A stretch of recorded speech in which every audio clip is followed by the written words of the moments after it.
On April 22nd, 1997, the injured plaintiff, who was president of the defendant, was working at a construction site behind the Armstrong Pavilion in the lobby of the defendant, third-party plaintiff, New York Methodist Hospital, which was physically walled off from the lobby. As he was leaving the building, he slipped and fell on a portion of the lobby outside the enclosed construction site. He claimed he fell on a wet substance. There was no evidence of where the wet substance came from or how long it was there.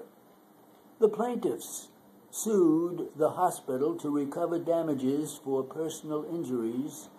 The hospital in turn sued Barney Construction Company, the general contractor, for the construction project in a third-party action alleging that Barney failed to maintain a safe workplace, and Barney brought a fourth-party action against the injured plaintiff's company.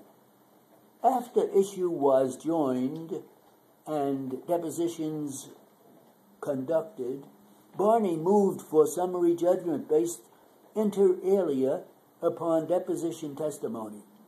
The court granted the motion, and we affirm. At his examination before trial, Robert Frankel, director of safety for the hospital, testified that he examined the floor where the accident occurred 1/2 hour after the accident and found no liquid. He did find white chalk-like footprints coming from the construction area. He believed the footprints were those of the injured plaintiff. A former employee of the hospital who examined the floor where the injured plaintiff fell submitted an affidavit stating that the area where the injured plaintiff fell was dry and clean except for shoe prints or tracks from the injured plaintiff's shoes. There was no evidence that Barney created a dangerous condition at the site of the accident. Moreover, the evidence established that the accident occurred outside of the construction site, in an area where Barney was not working and over which Barney exercised no dominion and control.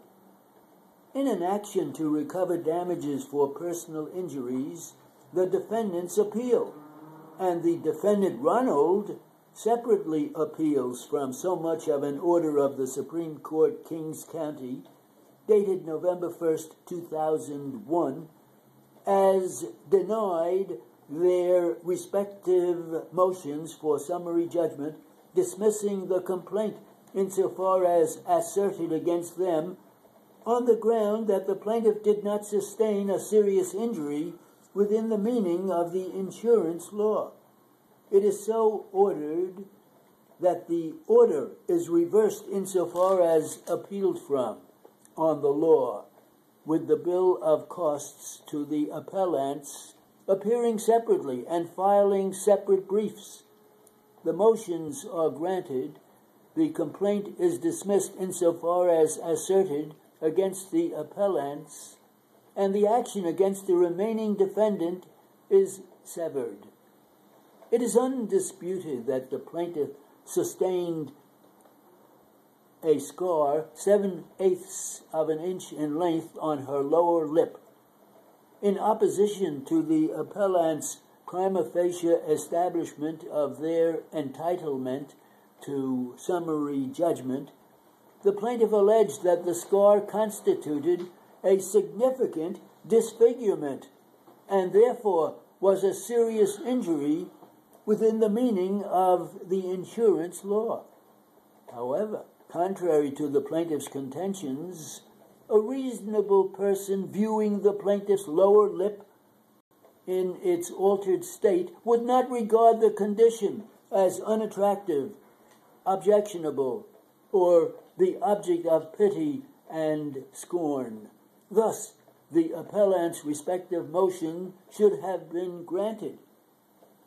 The plaintiff failed to object to that part of the jury charge which he challenges on this appeal. Accordingly, he did not preserve this issue for appellate review.